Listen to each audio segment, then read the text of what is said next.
Hello, good morning everyone. I hope সবাই অনেক ভালো আছেন। আর আজকের দিনটাই স্টার্ট করছি। সকাল সকাল আমাদের একটা পার্সেল চলে আসছে। আই থিঙ্ক আমার বাবা মা আমাকে যতটুকুই না ভালোবাসে তার চেয়ে আরও বেশি ভালোবাসে আমার বাচ্চাদের। আর আসার পরেই অনেক বেশি গরম ছিল, তাই তাদের নাতি আর নাতনির যেন গরম না লাগে সেই জন্য রুমের মধ্যে এসি লাগিয়ে দিল। অ্যান্ড আমার হাজবেন্ডও চলে আসলো 3 দিনের ছুটিতে। আর এই তো আমাদের বাসায় রান্না বান্না চলছে। আর আজকের মেনুতে খুবই লাইট মেনু ছিল, যেহেতু জার্নি করে এসেছে তাই একদমই সব খাবার দাবার লাইট ছিল। অ্যান্ড আমাদের বাসার রুলস হচ্ছে দুপুর 2টা যখন বাজবে তখন সবাই একসাথে টেবিলে বসে খাবো। আর এদিক দিয়ে আমার হাজব্যান্ডকে ডাকছিলাম খাওয়ার জন্য, ও বেবিদের সাথে দুষ্টুমি করেই যাচ্ছিল। আর বেবিদের জন্য এটা একটা এন্টারটেনমেন্টের ব্যবস্থা রেখেছিল আমার ভাই, যাতে ওরা এখানে খেলাধুলা করতে পারে। আর এদিকে আমার ভাবি সবাইকে বেড়ে বেড়ে দিচ্ছিল খাবার দাবার।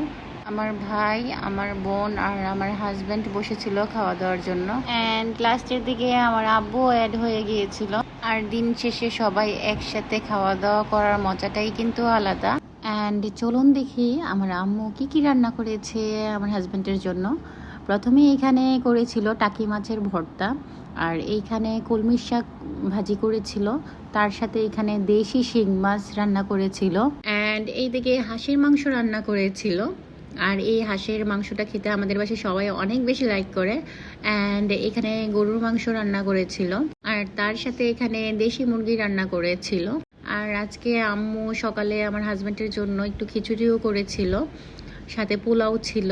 অ্যান্ড দুপুরের খাবারের মেনুতে এখানে খিচুড়িও ছিল, সাথে সাদা ভাতও ছিল। আর এই তো কথা বলতে না বলতে সবাই একসাথে বসে গেলাম আমরা খেতে। আর আমার আম্মু প্রতিদিনের কাজ হলো সকালবেলা উঠেই আমার বাচ্চাদেরকে দেখা, মানে সব সময় এই ছবিগুলা থাকে আমাদের বাসায়। আর ওরা যখন অনেক ছোট ছিল, যখন ওদের বয়স 6 মাস ছিল, তখন থেকে এই ছবিগুলা এখানে টানানো। আর আমার মেয়ে তার নানুর বাসায় আসলে তার খুশির একদমই শেষ থাকে না। আমার মেয়ে ঢাকায় থাকার চেয়ে তার নানুর বাসায় থাকাটাই বেশি পছন্দ করে। আর আমাদেরও অনেক ভালো লাগে এখানে টাইম স্পেন্ড করতে। ফ্যামিলির যদি প্রত্যেকটা মেম্বারই খুবই আন্তরিক হয় তাহলে কিন্তু ওই প্লেসটা থাকতে খুবই ভালো লাগে, আর সবারই খুবই কমফোর্ট লাগে। যে কোনো বাসারই আমার কাছে মনে হয় আন্তরিকতাই সবচেয়ে বড় কথা। আর এইদিকে খাওয়া দাওয়ার পরে আমাদের গাছের কাঁঠাল এত সুন্দর, আমার লাইফে মনে হয় এই ফার্স্ট টাইম এত মজার কাঁঠাল আমি খেয়েছি। দুপুরে খাওয়া দাওয়ার পরেই আমি কাঁঠালটা ভেঙে নিচ্ছিলাম, অ্যান্ড এটা আমি সবাইকে সার্ভ করে দিলাম কাঁঠালটা। আর কাঁঠালের কোষগুলা দেখেই বোঝা যাচ্ছে কি পরিমাণ মজা হবে খেতে। আর এই তো কাঁঠাল খাওয়া শেষ করে আমরা আবার বিকেলের নাস্তা খেলাম। আর আমার ভাবির হাতের পাস্তা সবসময় অনেক বেশি মজা হয়, আর এই জন্য সবসময় ভাবির হাতেই পাস্তা আমাদের বাসায় রান্না করা হয়। আর এই তো আমার হাজব্যান্ড প্লাস আমাদের বাচ্চারা কাঁঠাল খাচ্ছিল এখানে বসে বসে। অ্যান্ড এটা খাওয়ার পরেই বিকেলের দিকে আমার ভাবি আবার আমাদেরকে পাস্তা দিয়ে দিল। আর এই ছিল আমাদের একটা ফ্যামিলির ছোটোখাটো গেট টুগেদার।